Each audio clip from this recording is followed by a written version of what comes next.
Diana Verónica y Tony, la entrevista se sube todos los días a 360podcast.sb, el primer hub de podcast en El Salvador. O puedes volver a escucharla por Spotify, Apple Podcast, Amazon Music, YouTube Music o TuneIn. Dale clic a la campanita para que recibas la notificación. Este día en el Corre de la Mañana le damos la bienvenida a... Siempre que hacemos estas entrevistas de temas que son foráneos, que no tienen directamente nada que ver con nuestro país, que ocurren fuera pero que nos inciden, hacemos esta aclaración de que hay cosas en el mundo, lo vimos con la pandemia, cuando pensábamos que allá en China, no, eso está lejos, no nos va a afectar. Y después se viene el crujir y el llanto. Entonces, bueno, anoche hubo un debate, el primer debate presidencial entre la candidata demócrata Kamala Harris y Donald Trump, el expresidente Donald Trump, republicano. Y bueno, siempre creo que es importante para nuestra audiencia, tratamos de llevarle a nuestra audiencia para que estén los adultos jóvenes enterados y que tengan tema de conversación, ¿verdad?, sobre qué pasó ayer en el debate. Y como tú decías, porque estas decisiones que van a tomar los estadounidenses al final del día nos afectan de alguna manera a nosotros, porque tenemos, yo no sé ni cuántos millones de salvadoreños allá residiendo en los Estados Unidos, y por el otro lado, este país vive de la remesa. Buena parte de la actividad económica en El Salvador es basada en las remesas que mandan salvadoreños que trabajan allá y las mandan aquí a sus familiares. Así que por eso nos gusta conversar con alguien que está cerca de la diáspora. Óscar Chacón, de Alianza Américas. Hace como 3 semanas conversamos con Óscar, creo. Desde Chicago. Exacto. Y ahora, Óscar, buenos días. ¿Dónde estás? Días nuevamente, no Óscar, terminamos de hablar. Gran preámbulo, ¿verdad? Muy buenos días. Estoy de regreso en Chicago. De hecho, estuve viajando los últimos días, pero logré regresar anoche a Chicago para poder ver el debate, comentarlo en vivo y pues estar también con ustedes esta mañana. Muchas gracias por la invitación. Óscar, yo solo una aclaración. ¿Cuál es tu cargo actual en Alianza Américas? A partir del 1 de septiembre, por suerte, ya dejé el cargo de dirección ejecutiva. Tenemos una nueva directora en Alianza Américas, Dulce Guzmán, quien me reemplazó, y yo asumí a partir del 1 de septiembre el rol de asesor sobre estrategias, que es un rol transitorio, porque eventualmente quizás mantendré algún rol con Alianza Américas, pero está eso por verse todavía. Bueno. Mira qué bien, pero es un nuevo cargo entonces, es un nuevo cargo dentro de Alianza Américas. Es correcto, así es. Hasta el 30 de noviembre, con toda certeza, seguiré funcionando desde ese rol. Okay. Repito, más allá de eso, todavía estamos definiendo acuerdos. Muy bien. Bueno, qué bien, Óscar. Y entonces, ayer fue el debate. ¿Qué es lo primero que comentarías tú con la audiencia, Diana Verónica y Tony, sobre lo que sucedió ayer? Lo que más te llamó la atención. Lo primero que hay que resaltar es que es un debate enteramente diferente al primer debate de esta contienda presidencial, que, como ustedes recordarán, sucedió a finales de junio. Era todavía candidato el actual presidente Joe Biden, y en todos los sentidos, tanto en el sentido sustantivo como en el plano, digamos, de presentación, es como el día y la noche aquel debate con el de anoche. Indudablemente fue un debate de un poco más de 1 hora con 30 minutos. Quien más habló, aunque creo que eso fue obvio ayer mismo, fue Donald Trump, que habló aproximadamente 43 minutos del total de las intervenciones que tuvieron, mientras que Kamala Harris habló aproximadamente 37.5 minutos. Pero creo que lo que más destaca de la conversación de ayer es que creo que ninguno de los dos candidatos logró verdaderamente asestar un golpe fulminante a su contrincante. Creo de que ambos hicieron dos cosas. Quizás Kamala Harris lo hizo mejor que Trump, y era, por un lado, congraciarse con quienes ya les apoyan, y por el otro lado, buscar maneras de presentarse de forma atractiva ante el segmento de votantes que todavía dicen no haber hecho una decisión. En este sentido, creo que Donald Trump se enfocó mucho más en lo primero, mucho más en consolidar el apoyo, de quienes ya le han venido apoyando, y eso explica muchas de las cosas que ayer dijo el expresidente, que de acuerdo a sus mismos asesores no deberían de haber sido los temas de enfoque. Por ejemplo, las mentiras sobre el tema migratorio, las mentiras sobre el tema de la economía, que definitivamente no le han ayudado necesariamente al presidente, ni le ayudan a expandir su potencial base de apoyo electoral.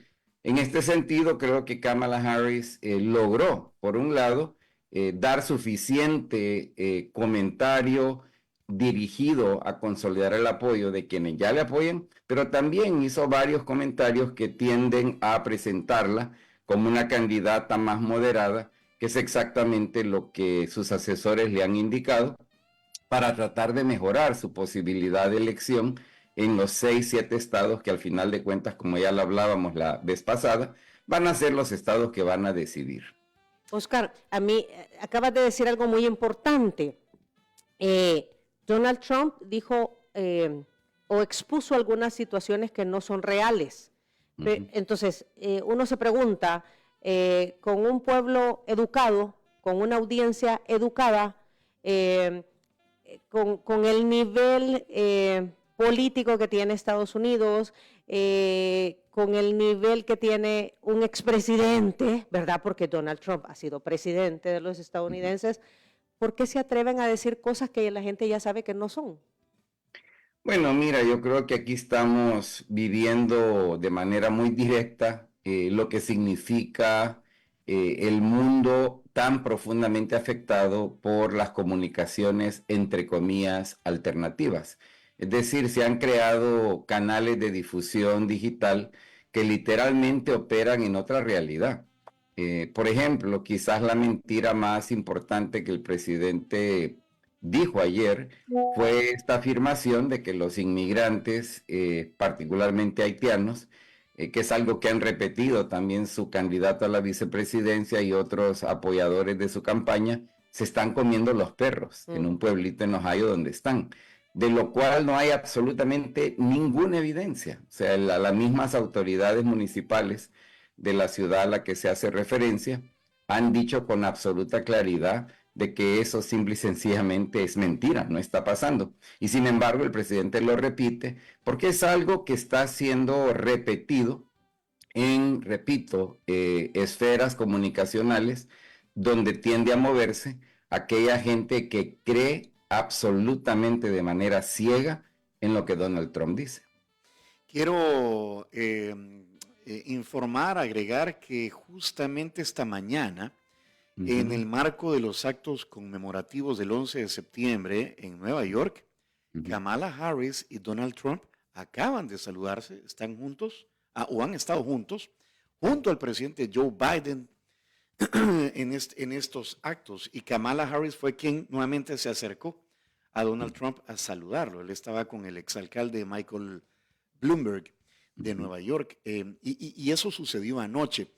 Dijo Kamala Harris, en algún momento, Oscar dijo en el debate, no importa lo que le pregunten a este señor, de manera reiterativa, él va a volver a responder atacando con el tema migratorio. Creo que es como la línea de ataque más constante que tiene Donald Trump. Su mensaje, ¿verdad? En contra de la inmigración. Claro, ustedes lo habrán notado anoche, lo hizo mucho más en el primer debate, que no importa qué le preguntaban, él regresaba al tema de la invasión, al tema de que están cambiando nuestras vidas, están envenenando nuestra sangre, que son temas que desdichadamente son temas que le van directamente a aquellas personas que se han vuelto seguidores ciegos de Donald Trump, pero cuyos votos van a ser insuficientes para conseguir que el expresidente sea reelecto. Y precisamente a eso me refería cuando dije antes de que creo que Kamala Harris logró hacer mejor la labor de apelar a personas que quizás no han hecho una decisión todavía. Han habido ya varias encuestas de ayer para ahora, justamente con votantes caracterizados como no decididos, y definitivamente, si bien Trump mantiene apoyo de un grupo muy comprometido con su persona, con su campaña, hay personas que están en esta categoría de todavía dudosos, que lograron ver anoche cosas que les hacen seguramente irse inclinando en la dirección favorable a la candidata demócrata. ¿Cuáles Y cosas? repito, Ajá. ¿perdón? ¿Cuáles cosas? ¿Cuáles Bueno, son esas situaciones que les están, o sea, que les hacen así como, me hierve la cabeza y tengo que analizar mi decisión? fíjate que, por ejemplo, la contradicción de haber venido diciendo por casi 4 años que le robaron la elección anterior, cuando él ha dado 3 entrevistas y una de ellas fue citada anoche en el contexto del debate, donde él afirmó que él perdió. O sea, que perdió por un margen pequeño, pero que perdió. Ahí se contradice. Esto comienza a generar duda en gente que ha estado fielmente creyendo en él, o por lo menos dándole el beneficio de la duda al respecto, pero que ahora, con declaraciones propias del mismo Donald Trump, resulta que eso realmente no es algo que él sostiene de manera inequívoca en este momento. Y repito, lo ha dicho en 3 diferentes entrevistas en las últimas 2 semanas. Hasta hace 2 meses, 3 meses, el papel de Kamala Harris era bastante pasivo, muy escondida, muy... Correcto. Pues creo que demostró la candidata demócrata que tiene todos los bríos para estar ahí. O sea, fue una mujer que se plantó desde un inicio. Yo le decía a Tony, el hecho que ella invadió el territorio de Trump para llegarlo a saludar, porque no fue un saludo en medio, sino que en el espacio, por decir algo, del podium donde se iba a parar el presidente Trump, el expresidente Trump, y que ella llegara a darle la mano, dice mucho de la candidata. Porque Trump no la volteó a ver en todo el debate. Y eso comentábamos con Tony también, que la otra se le quedaba viendo como, ¿qué estás diciendo, mentiroso? O sea, e incluso con una pose bastante actuada, ¿verdad? Sí, es que... no, es que, ajá, lo que pasa es que el presidente Trump nunca la volvió a ver, y dicen que cuando una persona te habla y no te mira a los ojos, se está mintiendo. Eso es parte de la comunicación también no verbal. Y ayer le decía a Tony, es que nunca le dirigió la mirada. Es que en los años, digamos, décadas, siglos, si querés, de la política estadounidense, si bien han habido momentos de debates muy enconados entre candidatos de diferentes partidos, siempre se ha logrado mantener un decoro, una actitud profesional de por lo menos un saludo. Y esto, si ustedes recuerdan, en el primer debate no pasó, ¿verdad?, entre Biden y Trump. Y ayer, la que mostró cualidades más estadistas, ¿verdad?, más presidencialistas, fue precisamente Kamala Harris, comenzando con esto que ustedes señalan del saludo. Y yo creo que cualquier persona que tenía dudas de la capacidad de presencia, de la capacidad de dominio de los temas, de los datos, en la persona de Kamala Harris, creo que ha quedado por lo menos entendido que esta no es una mujer incapaz, ¿verdad? Es una mujer que tiene mucho talento, mucha experiencia, y que definitivamente en este contexto de potencialmente ser la jefa de Estado de la nación más poderosa del planeta, es una mujer que tiene, repito, lo mínimo necesario para poder funcionar eficazmente en tal rol. Insisto, Kamala Harris logró efectivamente sacar de sus casillas a Donald Trump en varios momentos, aun cuando las reglas del debate ayer no se aplicaron 100%. Si ustedes recuerdan, había mucho debate sobre si las reglas al final de cuentas iban a frustrar este debate. Y una de las reglas propuesta por la campaña de Trump era que cada candidato tenía que tener su micrófono apagado después de terminar su intervención a una pregunta. Sin embargo, le encendieron el micrófono en varias ocasiones a Donald Trump cuando no le correspondía hablar. Y esto fue porque estaba enfurecido por cosas que había dicho Kamala Harris, muy en contra de lo que sus asesores le habían indicado, que se mantuviera muy firme en el tema migración, en el tema costo de vida, que son como los dos temas que ellos han tratado de explotar al máximo, uno con falsedad detrás de tal argumento, el migratorio, y el otro que tiene mucho de verdad, pero que no es un problema que generó la administración Biden, sino que es el producto lógico del periodo más difícil que ha vivido la humanidad después de COVID-19 como pandemia mundial. Siempre que hay este tipo de encuentros, surge la pregunta sobre si el actuar, el desempeño de los candidatos influye en las mentes que están dudosas, en los votos swinger. Principalmente, pues lo que yo he escuchado es que Michigan, Wisconsin y Pensilvania pueden ser estados decisivos para inclinar la balanza hacia uno o hacia el otro. ¿Tú crees que este tipo de encuentros le mueve la mente a las personas o su voto, su opinión? Generalmente no. O sea, a lo largo de la historia, los debates presidenciales no han tenido ningún tipo de impacto decisivo en definir el ganador.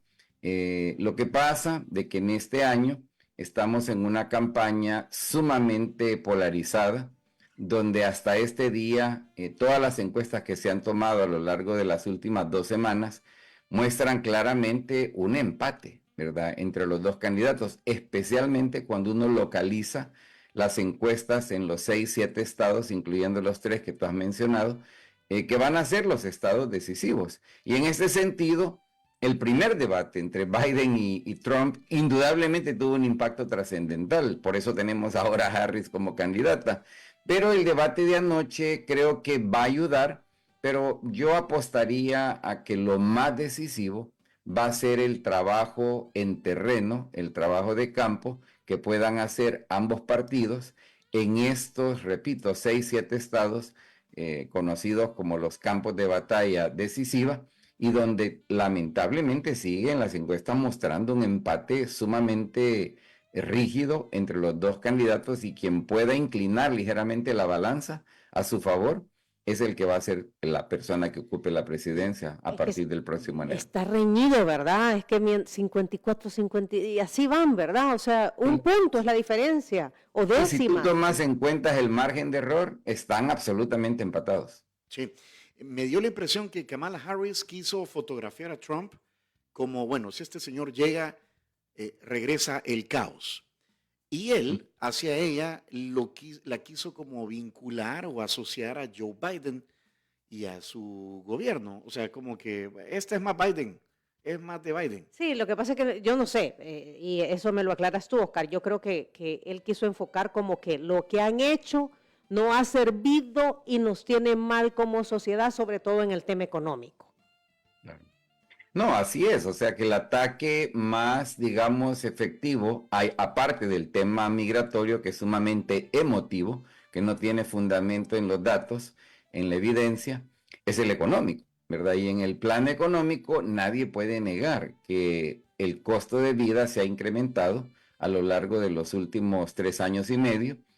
Resulta que estos son no solamente los años de la administración Biden, sino también los años más importantes de las implicaciones económicas que ha tenido la pandemia, particularmente en lo que se refiere a las cadenas globales de abastecimiento, que han hecho que todo se encarezca. Y esto es algo que se le puede pasar la factura a la administración Biden, independientemente de que cualquier presidente hubiera enfrentado a las mismas situaciones. Es más, tomando en cuenta eso, el desempeño económico de la administración Biden difícilmente se pudiera respaldar cuando uno dice que ha sido catastrófico. Si tú ves, por ejemplo, el empleo, si tú ves la devengación salarial, si tú ves el patrón de gasto del consumidor en Estados Unidos, no podemos decir de que esta es una economía catastrófica, pero se puede pintar de tal manera, y esa línea de ataque ayer Donald Trump no la supo aprovechar de manera adecuada, más bien desaprovechó momentos en que pudiera haberlo hecho, pero que simplemente lo tentó muy bien, lo provocó muy bien Kamala Harris para distraerlo con cosas que sus mismos asesores dicen no debería de seguir haciendo. Es decir, ataques personales, incluso desenfatizar el tema migratorio con mentiras tan llanas como la que ya mencioné antes.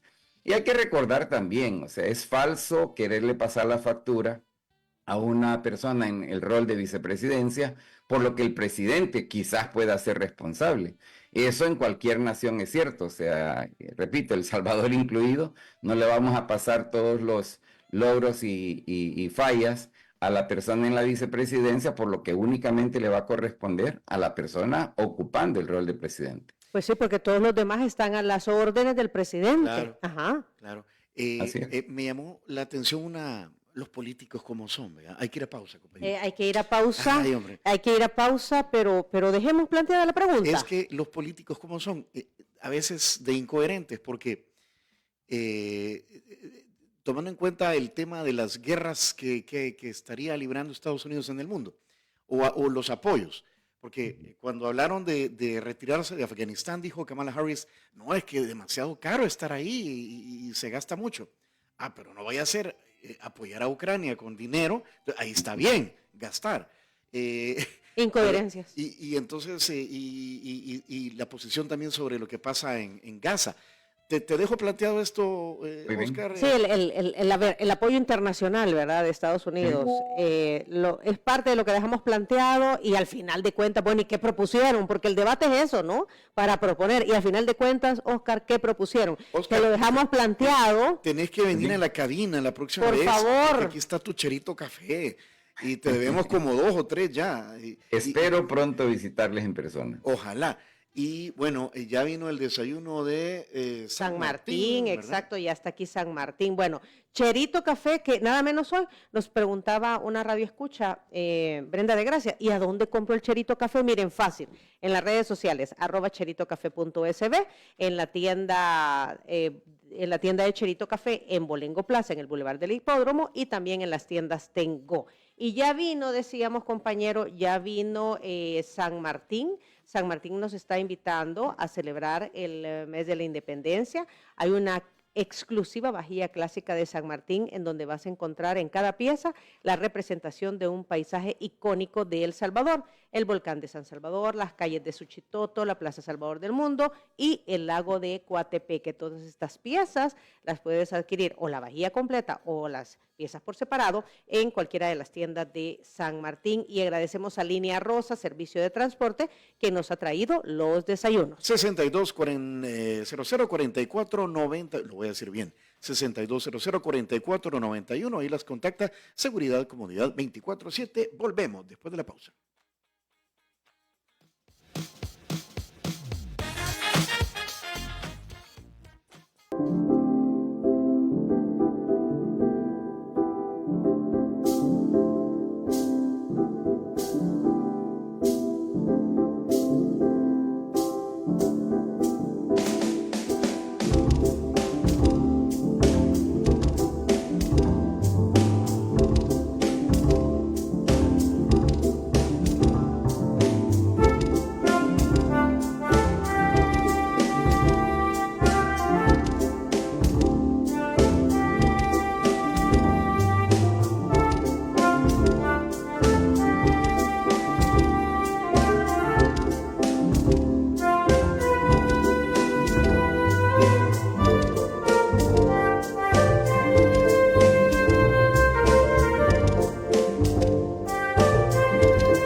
Bueno, está con nosotros desde la ciudad de Chicago, Illinois, en Estados Unidos, Óscar Chacón, asesor de estrategias de Alianza Américas. Óscar, dejamos planteada una pregunta o un comentario que tiene que ver con cómo cambia la visión de un político apenas entre minutos de opiniones que emiten con respecto, Kamala Harris, sobre las guerras que están ocurriendo en el mundo, ayer en el debate presidencial con Trump, y cómo cambia de posición dependiendo de qué guerra estás librando, ¿verdad? Que si es el retiro de Afganistán, que si es el apoyo a Ucrania, que si es lo que pasa en la Franja de Gaza. ¿Cómo lo viste? Bueno, mira, yo quisiera quizás plantear en primer lugar un principio general de elecciones presidenciales y política exterior. La regla general a lo largo de la historia es que los temas de política exterior tienen muy poco o ningún impacto en la selección que hace el votante cuando va y emite su voto para uno u otro candidato. Y con eso dicho, indudablemente hay bastante cobertura mediática, tanto sobre el tema Ucrania como sobre el tema Israel-Palestina, que creo que son los dos temas más calientes, pero yo me atrevería a decir que ninguno de los dos temas, a pesar de lo que signifiquen, tanto en lo que tú decías, Tony, de contradicciones, no creo que esto va a tener un impacto trascendental en la manera como la gente va a elegir votar. Hay que indudablemente decir que hay enormes contradicciones, y no solamente de administraciones demócratas, sino también republicanas, cuando de lo que se conoce como los estándares dobles se trata. Es decir, le aplican reglas a una región del planeta que las contradicen llanamente en otra. Y repito, lo señalo solamente porque hay que ser justo con lo que ha sido la historia, incluyendo hoy mismo. Hay, por ejemplo, cosas que se critican duramente de lo que está pasando en Ucrania, los bombardeos rusos, por ejemplo, en ciudades muy densamente habitadas, pero poco se dice de lo que ha hecho el Estado de Israel en el Estrecho de Gaza. Entonces, solo para ilustrar la contradicción a la que me refiero. Pero quiero también decir que Diana Verónica preguntó qué proponen, ¿verdad?, los candidatos. Y mira, ahí tengo que decir, el debate se quedó relativamente corto, porque ninguno de los dos candidatos pudo hacer como una presentación clara de qué es lo que proponen. Pero con eso dicho, hay que ser justo. Kamala Harris tuvo más detalles al explicar cosas bien puntuales que ella haría, que yo no necesariamente calificaría como descripciones amplias de propuestas políticas, sino más bien ejemplos de cosas que ella haría. Por ejemplo, mencionó el programa que ella quiere implementar para dar una ayuda a personas que quieren por primera vez comprar casa. Quiere también modificar la política de apoyo a padres de niños recién nacidos o recién adoptados. Ella habló también de fortalecer los mecanismos de negociar el costo de las medicinas a través de programas como el denominado Obamacare, o el cuidado que se le nombra pues por el expresidente Obama, cuidado médico. Y Trump mencionó cosas que ya conocíamos. Por ejemplo, él reiteró su deseo de querer iniciar un programa masivo de deportación de extranjeros sin papeles en Estados Unidos, aunque no dio detalles, simplemente reiteró, ¿verdad?, que eso es algo que él quiere hacer, pero no dio detalles. Y habló también de lo que ya han compartido previamente, que es una política de incrementos en costos de impuestos a importaciones, los famosos aranceles, que como muchos economistas afirman, en realidad no castigan a empresas extranjeras, más bien lo que hace es incrementar los costos, porque los importadores lo que van a hacer es simplemente subir precios. Trasladarlos.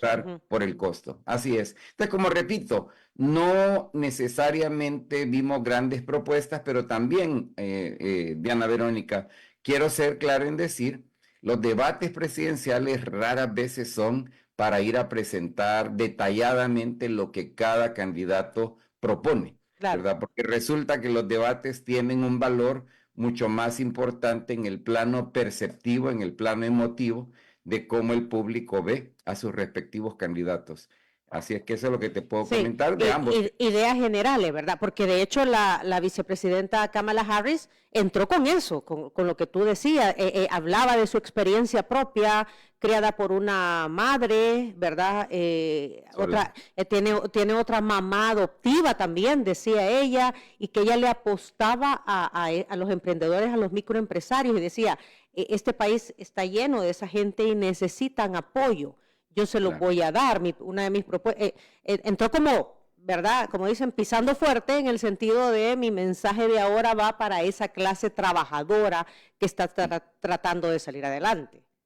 Sí, no, efectivamente. Y mira, sé que se acaba el tiempo, pero sí quiero señalar algo importante porque a veces es difícil entender lo que está haciendo Donald Trump y el Partido Republicano, especialmente, por ejemplo, con su insistencia ciega, su insistencia fanática en el tema migración, que como dije, lo trató de traer a cuenta aún cuando le estaba preguntando de otras cosas, pero no es tan sin sentido, ¿verdad? Quiero ser claro en eso.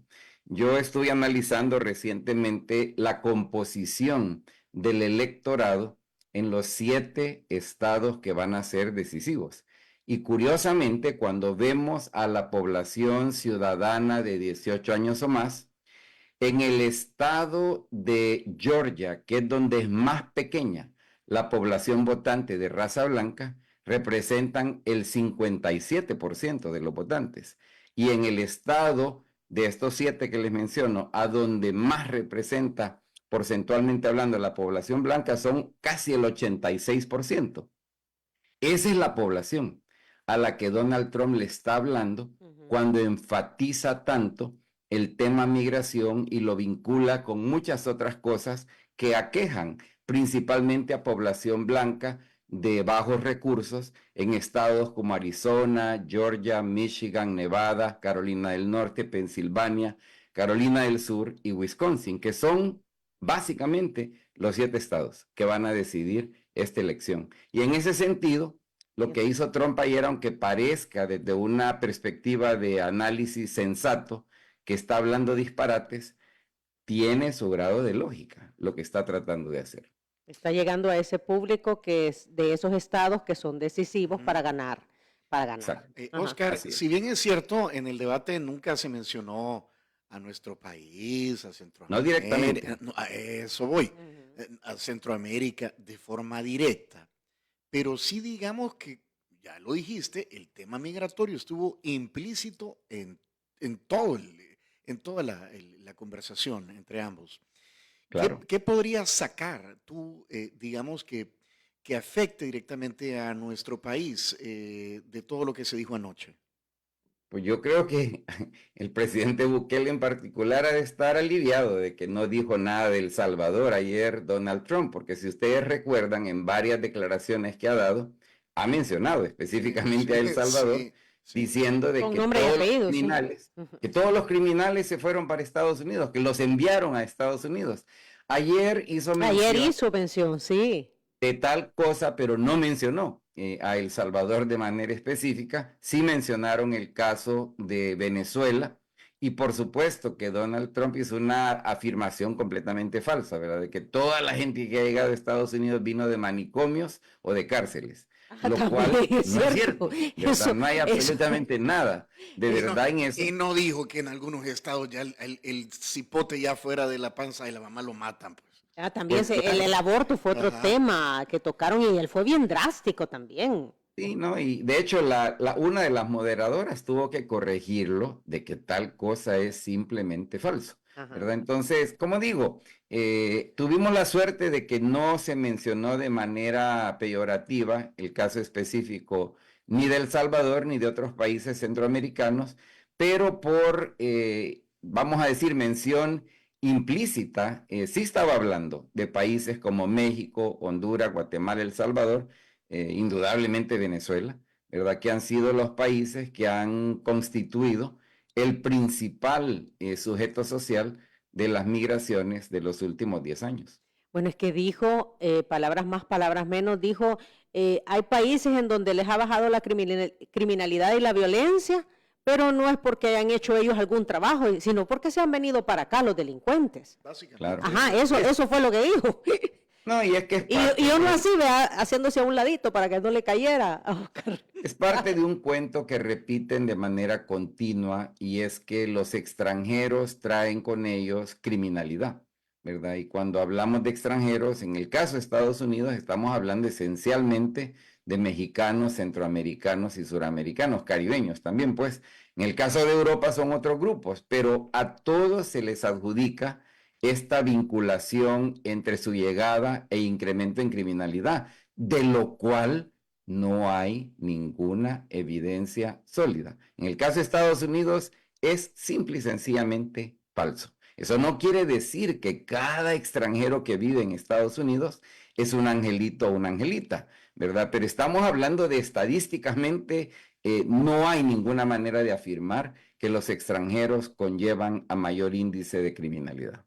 Oscar, ya para terminar, yo quisiera rescatar, si bien es cierto, ha sido este año algo extraño porque la cultura del debate previo a una elección presidencial, bueno, hay un comité de debates que ahora no ha tenido una participación tan importante como en años anteriores. Ujú. Eh, no sé si el de ayer va a ser el único debate que vamos a ver, organizado por ABC, la cadena ABC, pero bueno, por lo menos debaten. Y eso es, eso es bien importante. Se atreven, ¿verdad? Se atreven A colocarse frente a frente. Ujú. Ujú. Y eso creo que es importante, Oscar. Indudablemente, yo creo que es un instrumento que se ha venido adoptando en otros países como una manera, especialmente en esta época tan mediática en la que estamos viviendo, de que la gente pueda tener una idea de quién es la persona que está corriendo para un cargo tan importante. En realidad, los debates son, en términos de la historia de Estados Unidos, un mecanismo relativamente nuevo, joven, o sea, no es que ha estado aquí presente desde el primer día o que tenía la relevancia que ahora tiene. Lo que sí había en los primeros días de la historia de Estados Unidos eran debates, pero ciudad por ciudad, ¿verdad? Porque los candidatos viajaban, les tomaba mucho tiempo desplegarse de un lugar a otro, pero debatían en contextos muy locales, ¿verdad? Que tenía que ver con la naturaleza del país en aquel entonces. Pero ahora, estos debates televisivos, repito, son de uso, pero al final insisto en decir lo que ya dije antes. La operación en territorio, la operación en terreno, es lo que últimamente va a dar la victoria a una de estas dos personas. La operación en territorio, o sea, el andar en el territorio, ¿verdad? Sí, la movilización, la persuasión del votante en sus respectivas localidades. Ok, bueno, hay que decir también, y lo comentábamos en la pausa con Tony, Oscar, que el sistema de votación en los Estados Unidos es totalmente diferente a lo que nosotros conocemos, Es correcto. ¿verdad? Porque es una votación indirecta Así es. del pueblo, ¿verdad? O de la ciudadanía ante las propuestas o las personas. Entonces, Claro. ya cuando se vaya acercando la fecha, las elecciones están programadas para el, ¿cuánto de 5 noviembre? de 5 de noviembre. noviembre, ¿verdad? Ujú. El primer grito de independencia de El Salvador.